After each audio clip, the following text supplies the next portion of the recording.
Well, I'm out here on a Sunday. Had a log over at a tree that had fallen down on the tree line that was out in the field. I had cleaned up everything but the stump. And the guy that does my hay, he's probably going to be coming anytime. And he could have, lucky me, he didn't get to it last week.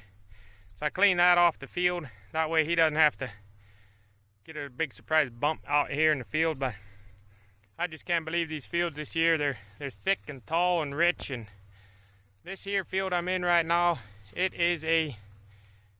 just a touch over 7 acres of actual terrain that you can mow.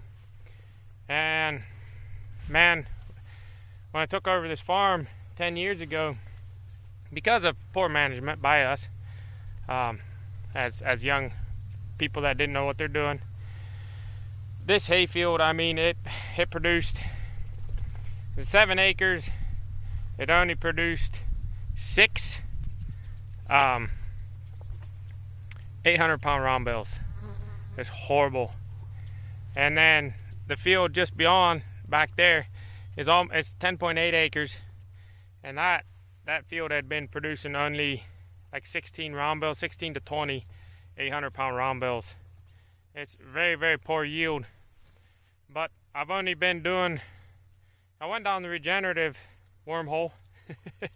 Those of you who know, you know.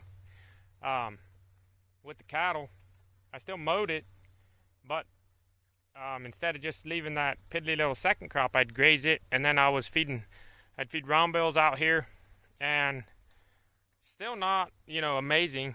But last year, this 7 acres produced 16 800-pound round bales, and this one, I had been doing a little more regenerative.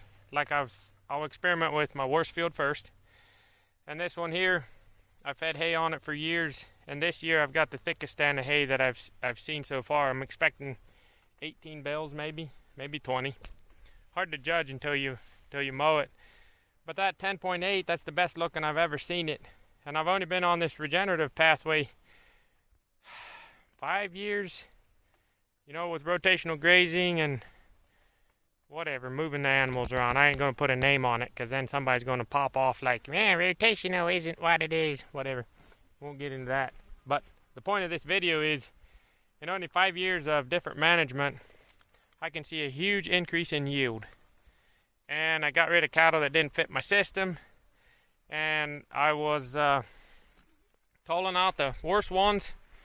So, got my little gelding here. He's giving me a little work. This is his first work this summer. He's 12 years old, but he's a little impatient because of the horse flies. Don't blame the poor guy.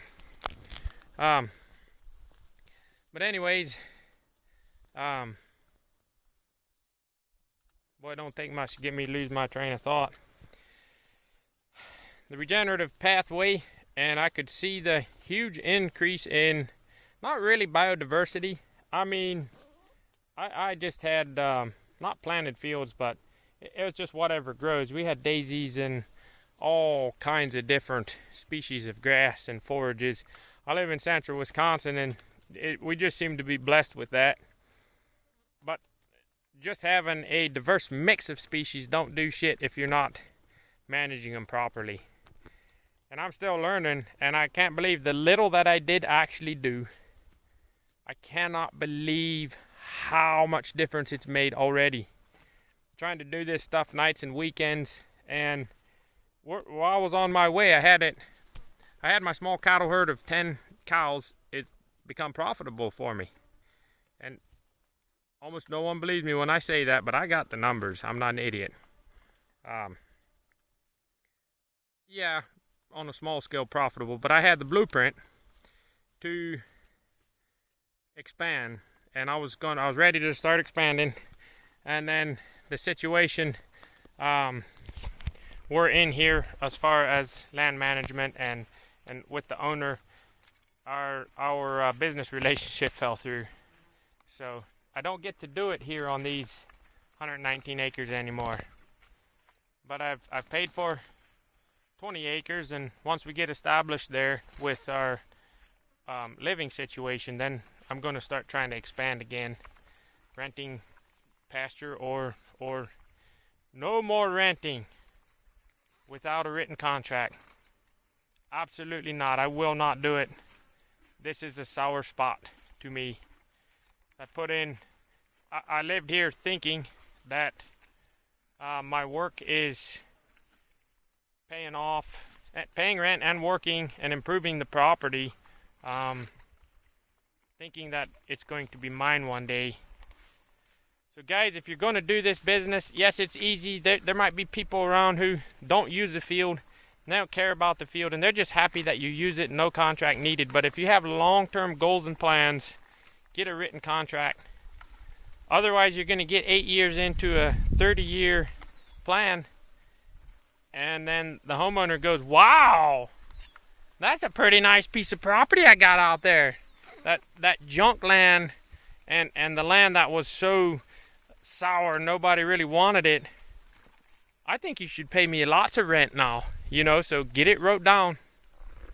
If you don't write it down, man, you will regret it. Unless you're just doing everything short term and you're bouncing around from this place to that place, whatever. If you like that, go ahead.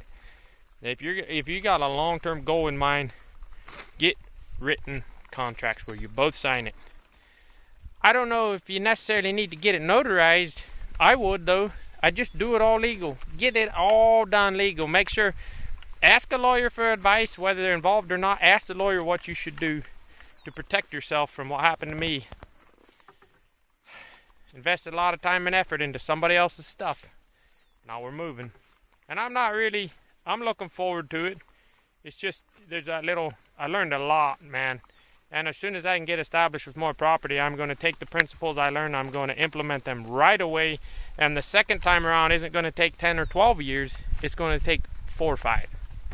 So, the beauty of knowledge. Y'all have a great day.